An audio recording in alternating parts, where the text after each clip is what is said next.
What's up, y'all? Welcome back to the channel. The Colorado Buffaloes versus the Oregon State Beavers. Oh, man, let's just jump right in and talk about it. You know how we do. If this world were mine. So the Colorado Buffaloes took on the Oregon State Beavers. An opportunity for the Buffs to get on the field and show a new form of themselves, or show a better form of themselves, that form that we began to see when they started the season versus TCU.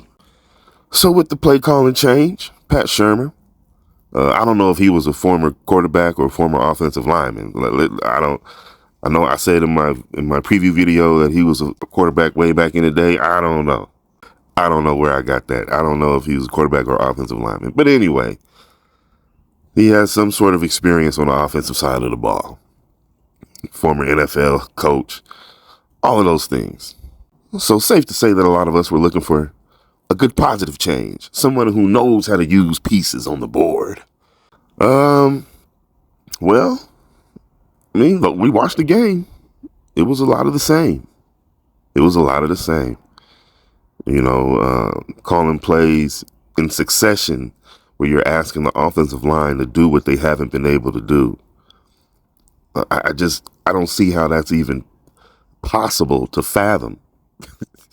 You know what I'm saying? With the evidence that you have.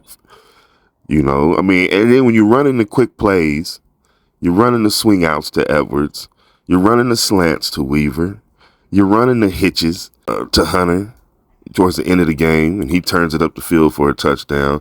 You obviously understand these things, but for some reason you just won't consistently do it. Did you run the ball at all this game? Did they run the ball? No running game whatsoever in this game. No running game whatsoever. Hankerson wasn't used until the end. Remember I said in my preview video, Hankerson was probably one of the backs that you want to utilize because Oregon State has a problem tackling. And we saw that. We saw Oregon State has a problem tackling. But we didn't take advantage of it at all. At all. Not 1 ounce. So Hankerson didn't play until the end, and he obviously showed that he should have been playing. Hankerson did a good job out there. Okay, cool. Wilkerson, I like Savion Wilkerson. If you're going to utilize him, give him the ball a few more times. Try to establish the running game. Didn't happen. No McCaskill. We saw a glimpse of Miller at wide receiver, one of the guys we haven't seen in weeks since that breakout game he had. We haven't heard from him, but he played this game. We didn't hear from Harrison this game. Antonio caught a pass. We didn't hear from him enough. Again, I'm talking about quick routes, guys. You know what I'm saying? All the way down the field, run the ball, run the ball, run the ball. Try to establish some sort of ground game in a way that you can utilize what you have. But again, you know what? It's really not a lot to say. We're not going to spend a lot of time. There's not a lot to say. It is what it is at this point. You know what I'm saying? It is what it is at this point. It shouldn't be this hard. If you're not the one calling these plays and doing these things yourself, you have to do a better job of choosing the right ones around you to help carry forth your brand. You can see a lot of those things going on, as far as the energy on the field. You know what I'm saying? Playing for Coach Prime is a lot of pressure, which is good for Boulder. They're now they're quickly being considered, one of the top Power 5 schools, you know what I'm saying, because of Coach Prime. But what comes with that is a lot of pressure. And you got to make sure that you have the right people that can handle that pressure, man. On a positive note, though, you know what I'm saying? The defense played well. I thought the defense played very well. They played disciplined at least, not a whole lot of penalties, not getting themselves out of position a lot. We saw that missed tackle by Shiloh on that quarterback run. But nonetheless, the defense played really well. Now, I will say this. I have to give a disclaimer on that. Oregon State really simplified their game plan. Those that know Oregon State does all kind of stuff. All kind of formations. They love to throw the ball. They love to look for mismatches.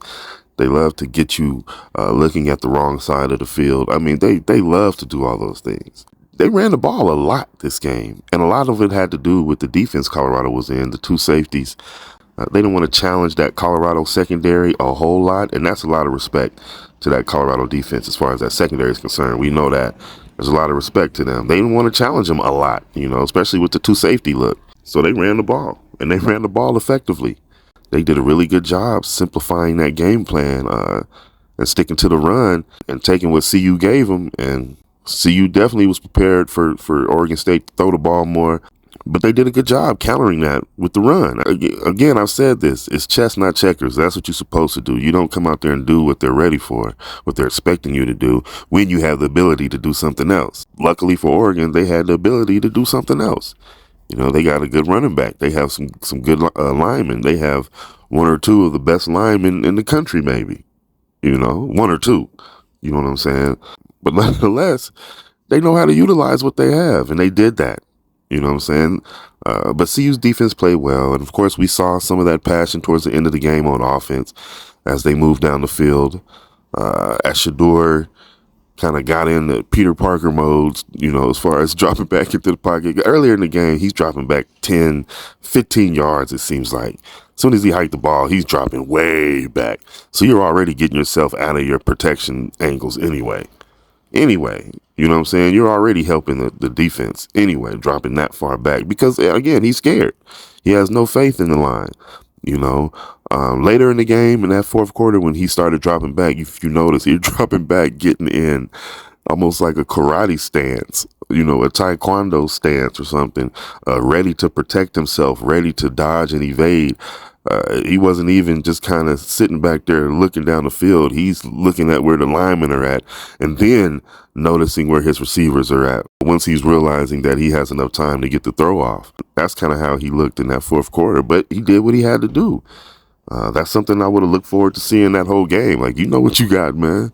You might as well drop back like that whole game. I like what they did with moving the pocket here and there, but you can just see that they just didn't have enough time to practice a lot of the stuff that they want to do with the new play calling. It's taken a while, you know what I'm saying, for these guys to understand how to effectively run a screen. And again, we're talking about any screen, running back screens, bubble screens for the receivers, any screens, tight end, anything.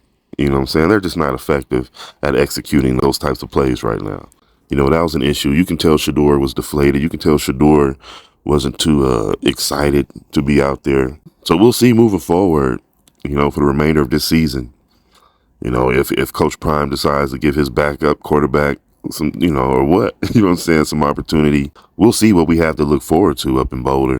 Hopefully they can revitalize themselves and get that energy, get that passion, get that positivity they need and they want to have. But it starts with Coach Prime, of course. It starts with Coach Prime, y'all. I mean, it's not going to happen from the bottom up. It starts with Coach Prime. So we'll see what adjustments are made, if any. You know what I'm saying? So comment down below. Let me know what you guys think about this CU Buffalo team, about this loss to Oregon State. Are they just going through a rough patch right now? Or again, we all knew that this was going to be a building process, and this is just part of the process. Comment down below. Let me know what you guys think. So I thank you guys for watching. Thank you for joining me. Remember to like, comment, share, and subscribe, and I'll see you guys on the next one. All right. If this were